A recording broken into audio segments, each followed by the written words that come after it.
दोस्तों, अब भारत ने मालदीव की अकड़ को ठिकाने लगाने की तैयारी शुरू कर दी है और भारत के द्वारा मालदीव पर लिया गया एक्शन उसकी अर्थव्यवस्था पर सीधा असर डालने वाला है। मालदीव के राष्ट्रपति ने जब से भारतीय नौसैनिक को निकालने की बात कही है, तब से भारत ने मालदीव के ऊपर से कड़ा एक्शन लेना शुरू कर दिया है। हालांकि देखा जाए तो मालदीव की अर्थव्यवस्था पूरी तरह से भारत पर ही डिपेंड है, लेकिन इसके बावजूद भी मालदीव अपनी अकड़ से बाज नहीं आ रहा और उसकी यह अकड़ मालदीव पर ही भारी पड़ती नजर आ रही है। जब मालदीव की अर्थव्यवस्था बिगड़ने लगी है तो वो तुर्की और चीन जैसे देशों से मदद मांगते फिर रहा है।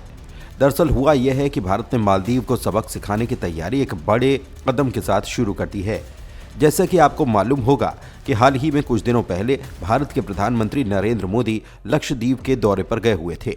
प्रधानमंत्री नरेंद्र मोदी लक्षद्वीप के दौरे पर एक टूरिज्म के रूप में गए थे, जहां पर वे समुद्र के किनारों का मनमोहक आनंद लेते हुए वहां के नए नए लोगों से मिलते हैं।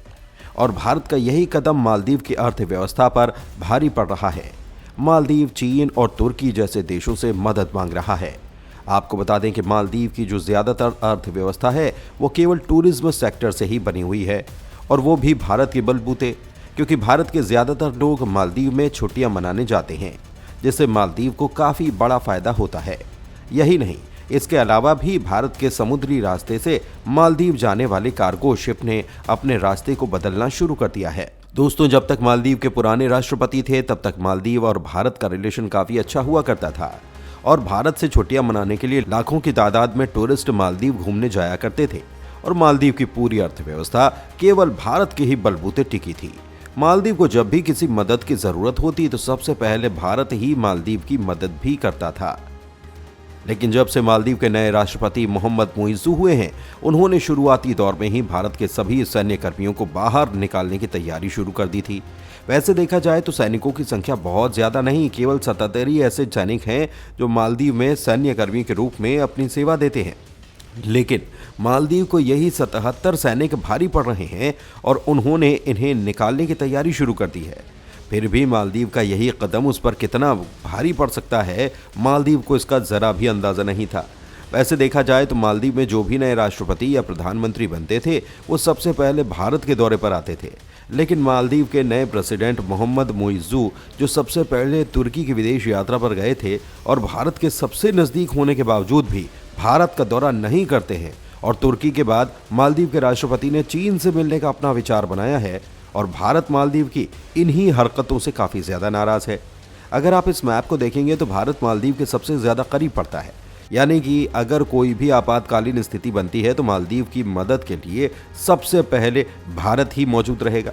हालांकि श्रीलंका भी नज़दीक है, लेकिन उसकी दूरी भारत की अपेक्षा कहीं ज़्यादा है और मालदीव के रिलेशन श्रीलंका के साथ इतने अच्छे भी नहीं हैं जिससे कि वो मालदीव की मदद कर पाए। एक रिपोर्ट के मुताबिक साल 2023 में लगभग 1 लाख से ज़्यादा टूरिस्ट मालदीव घूमने गए थे, और आप इसी से अंदाज़ा लगा पाएंगे कि मालदीव की अर्थव्यवस्था में हम भारतीयों का कितना बड़ा योगदान है। लेकिन इसके बावजूद भी मालदीव चालबाजी दिखाता है तो भारत चुप नहीं बैठने वाला, और इसकी अकड़ को ठिकाने लगाने के लिए भारत ने लक्षद्वीप पर फोकस करना शुरू कर दिया है। भारत करोड़ों रुपए के इन्वेस्टमेंट लक्षद्वीप को एक अच्छा टूरिस्ट सेक्टर बनाने में करने जा रहा है। अगर आप इस मैप को ध्यान से देखेंगे तो आपको दिखाई देगा कि लक्षद्वीप पर भारत का ही कब्जा है और इसकी दूरी भारत से बहुत नज़दीक है, जबकि मालदीव इससे कहीं ज़्यादा दूरी पर स्थित है। यानी सीधे तौर पर कम खर्चे पर यहाँ पर आया जा सकता है और इसकी जो सुंदरता है वो मालदीव की अपेक्षा काफ़ी ज़्यादा है। यानी जाहिर सी बात है कि अब हम भारतीय घूमने के लिए लक्षद्वीप को ही प्रेफर करने वाले हैं। इसके अलावा हाल ही में कुछ दिनों पहले मालदीव जाने वाले एक जहाज़ पर भारत ने जीएसटी ठोक दिया था, जिसके कारण उस कार्गो जहाज़ ने बीच समंदर में ही अपने रास्ते को बदल दिया। भारत लक्षद्वीप के अलावा अंडमान एंड निकोबार में भी टूरिज्म सेक्टर को बढ़ावा देने की तैयारी कर रहा है। आपको बता दें कि भारत मालदीव को प्याज, आलू, टमाटर, अन्य सभी खाने पीने के आइटम एक्सपोर्ट करता है और मालदीव खाने पीने की वस्तुओं में केवल भारत पर ही डिपेंड है। और ऐसे में अगर मालदीव किसी दूसरे देश से खाने पीने की वस्तुएं इंपोर्ट करता है तो उसकी ट्रांसपोर्टेशन कॉस्ट बढ़ जाएगी।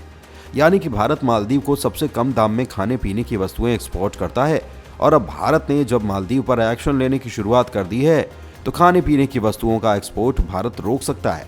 अगर मालदीव तुर्की से भी खाने पीने की वस्तुएं इंपोर्ट करने के बारे में सोचेगा तो सबसे पहले नुकसान ये है कि ट्रांसपोर्टेशन कॉस्ट बढ़ जाएगी। यहाँ तक कि भारत तुर्की को भी खाने पीने की वस्तुएं समेत ऑटोमोबाइल कंपोनेंट एक्सपोर्ट करता है और ऐसी स्थिति में भारत यहाँ एक्सपोर्ट रोक भी सकता है, क्योंकि भारत को मिडिल ईस्ट समेत लगभग सभी अरब देशों का फ्री मार्केट एक्सेस मिला हुआ है, जहां पर भारत अपने प्रोडक्ट को ड्यूटी फ्री इंपोर्ट एक्सपोर्ट कर सकता है। अगर मालदीव से भारत के इंपोर्ट को देखा जाए तो मालदीव भारत को केवल क्रूड ऑयल यानी कि कच्चा तेल एक्सपोर्ट करता है, और वो भी भारत अपनी बहुत ही कम ज़रूरतों को क्रूड ऑयल मालदीव से इंपोर्ट करता है। और ऐसा इसलिए क्योंकि भारत को रशिया समेत कई सारे अरब देश ऑलरेडी सस्ते दाम में क्रूड ऑयल बेच रहे हैं, और वैसे भी अब क्रूड ऑयल की ज़रूरत धीरे धीरे ख़त्म होती चली जा रही है और इसकी ज़रूरत केवल इंडस्ट्रीज़ और फैक्ट्रीज़ में ही बाकी रह जाने वाली है, क्योंकि भारत समेत सभी देश रिन्यूएबल एनर्जी पर काम करना शुरू कर चुके हैं। और इसमें भारत के रिलायंस, अडानी ग्रुप और JSW जैसी बड़ी बड़ी कंपनियां ऑलरेडी पार्टिसिपेट कर चुकी हैं। हाल ही में भारत ने UAE यानी कि संयुक्त अरब अमीरात से सीधे रुपए में कच्चे तेल को खरीदने की डील फाइनलाइज की, जिसमें आगे चलकर भारत सस्ते दामों में एक बड़ी मात्रा में क्रूड ऑयल खरीदने वाला है। इसके अलावा भारत खुद अब सेल्फ डिपेंडेंट होना चाहता है और अंडमान निकोबार में रुके हुए तेल के कुएं के प्रोजेक्ट पर फिर से काम स्टार्ट कर दिया गया है। जानकारों का मानना है कि यहाँ लगभग 17 मिलियन टन क्रूड ऑयल का भंडार मौजूद है, जिसमें ONGC ऑयल इंडिया जैसी बड़ी कंपनी ऑलरेडी जॉइंट वेंचर में काम करना शुरू कर चुकी है। एक तो पहले से ही मालदीव की अर्थव्यवस्था ठीक नहीं थी और इन्हीं सब के कारण और ज्यादा उसकी अर्थव्यवस्था बिगड़ने वाली है।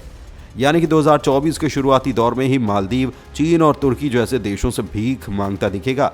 और सबसे बड़ी बात यह है कि जब से भारत के प्रधानमंत्री ने लक्षद्वीप का दौरा किया है, तब से भारत के अलावा कई देशों में इसकी चर्चाएं चलने लगी हैं। धन्यवाद।